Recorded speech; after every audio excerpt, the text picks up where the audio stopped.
everybody, and welcome to Jack and Cat Adventures. Today we're going to be making a recipe called Kahlua Kai. And what we're going to do is we're going to start with our bread, and I've already cut mine lengthwise in half, and you're just going to put it to the side. And I drained 2 cans of tuna very dry. You're going to take your tuna and put it in a bowl.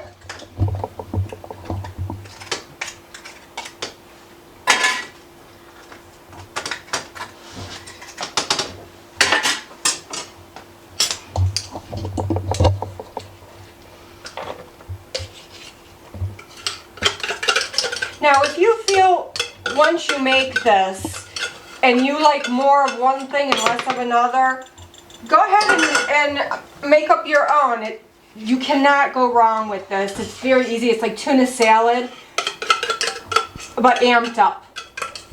So here's our dried tuna, and we're going to add 1 tablespoon of sweet pickle relish,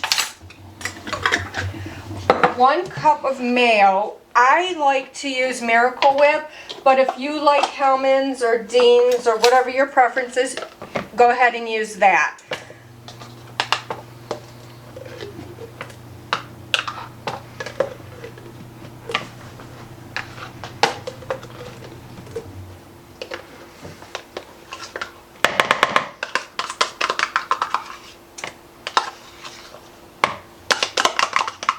Okay.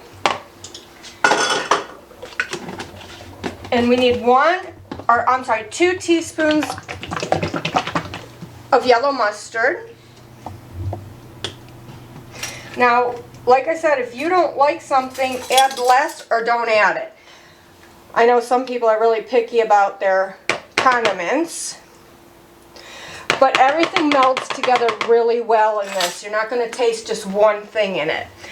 Now we're going to add 2 teaspoons of horseradish. Now, that does make it a little hot. If you don't like it as hot, add less.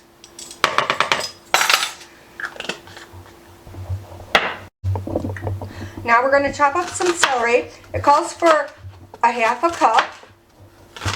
And you want to kind of do it a little tiny because everything is pretty smooth except for the celery. So you don't want to like bite into a really big piece.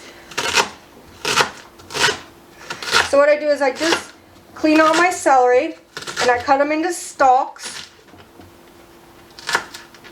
And I just line them all up together and cut them. It makes it really easy. Now some people like to peel their celery. It doesn't matter to me in this dish. Now if I was just going to eat the celery with like cream cheese or something on it, I probably would de-soak it.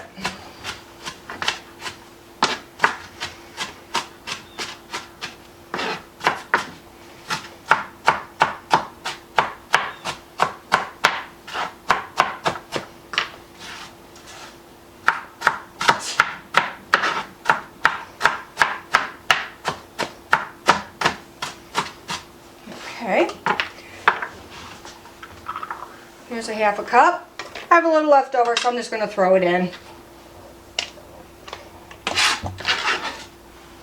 Okay. Now the onion we need to chop finely, and you're going to need a 1/2 cup of that too. If you find that too much, add less.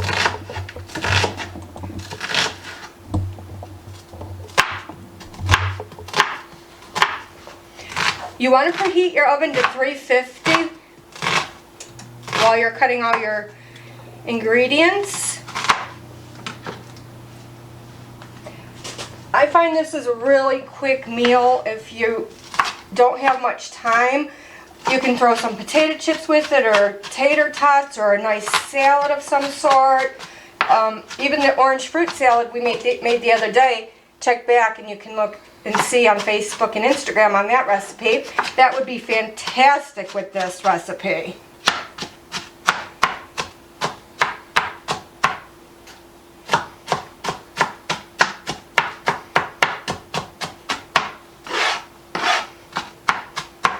Okay, so we need a 1/2 cup.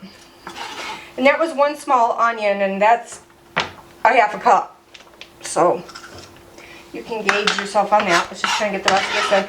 All right, now what we're going to do is we're going to mix this all together.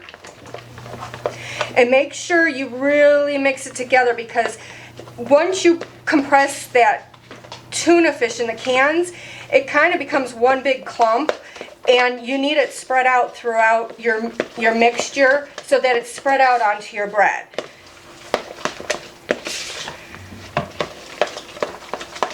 And make sure like all the mustard is in. I can still see like some lines of mustard in there. You want to make sure you get all of that mixed in. Now, I'm going to let you in on a little secret of mine. I have these non-stick pads, and they're called Shape to Bake. Shape, letter 2, number 2, yeah, and bake. I get them on eBay, and I use these on every tray of anything I bake. Cookies come out fantastic on this. Whatever you would bake on a Silpat or parchment paper, you would use this. Now, the reason I like these so much is that you can wash them with soap and water and rinse them and dry them. They'll never become sticky like the Silpats become sticky when you wash them over, or you bake a cookie that had a lot of oil in it, and then you can't get that oil off those Silpats and they just become sticky and gross. This never happens. I have had the same sheets for over 20 years, and I just rewash them. I had to get new ones because somebody in the house loves to cut pizza on them, and you can't cut on these, they'll cut. So check that out. They're very reasonably priced. You get a lot. You can cut them in half for your smaller sheets. And like I said, really check them out. You will love them. Okay, so let's get done with our sandwich here. So now what you're going to do is you are going to put the tuna fish mixture on your bread.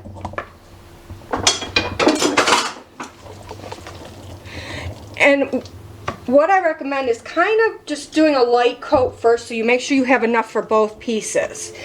Now, it may not look like enough on here, but believe me, it will be. I promise you it's enough.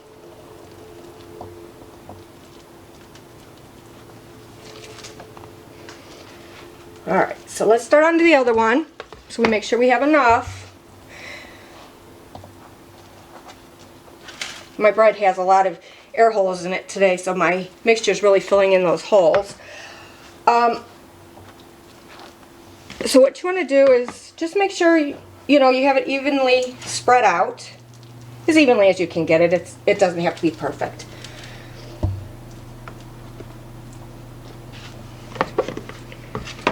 Okay. I'm just going to finish this up here.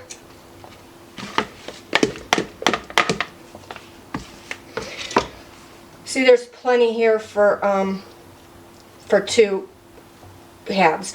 So I also wanted to let you know that this reheats wonderfully the next day.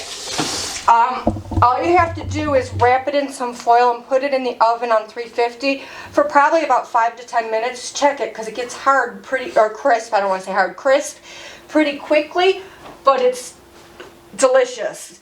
So now what I'm going to do is I'm going to take my American cheese, any kind of cheese you like you can use, and I'm just going to break it in half and just put it on like this.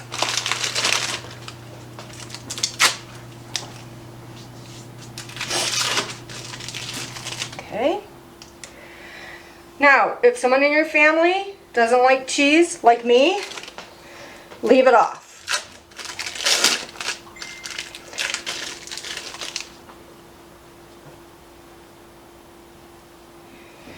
Alright, now, once you have your cheese out like this is where I differ from the recipe.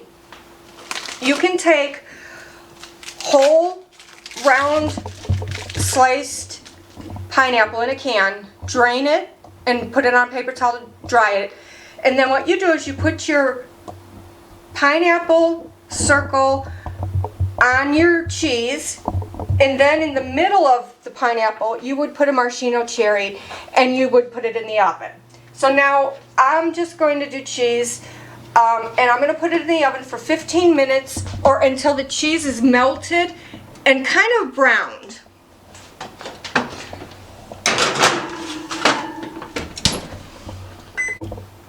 Okay, I'm getting ready to take out our Kahlua Kai.